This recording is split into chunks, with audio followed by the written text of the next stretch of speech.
and around Illinois. The new director of the Department of Children and Family Services says she is working to fix systematic issues in the department, but some child advocates say these problems need to be fixed now.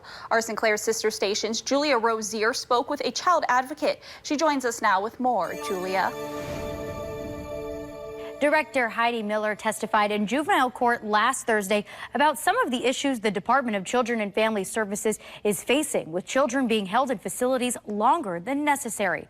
The Cook County Public Guardian told me this is one of the biggest issues he is seeing as well. I've been doing this work for 32 years, and in 32 years, the placement shortage has never been as severe. Last week, the Department of Children and Family Services Director Heidi Miller testified in juvenile court on issues the department is facing with children being held in psychiatric hospitals longer than medically necessary. Miller has been the director for about 2 months. She told a Cook County judge that there will be improvements made by the end of the calendar year. I'm not naive to think it's going to happen in 2 months, but she made a promise by the end of the year.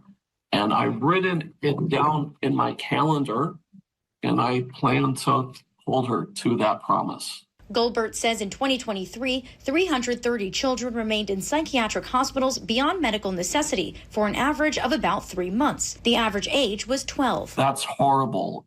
3 months, depending on the timing, you're going to lose at least 1 semester of school. And depending on the timing, that could result in you're losing an entire year of school. DCFS told us that with the $100 million in capital grant funding, the department will provide investments across the state for new and expanded residential beds and housing for youth. DCFS also told us they're expanding programs that support youth needs at home and promoting guardianship resources. I think that's great. I think the $100 million investment in our children is fantastic, but we have to see that translated into actual improved outcomes for kids. Goldberg says there were over 1,000 incidents involving 943 children who were kept in facilities longer than they needed to be in 2023.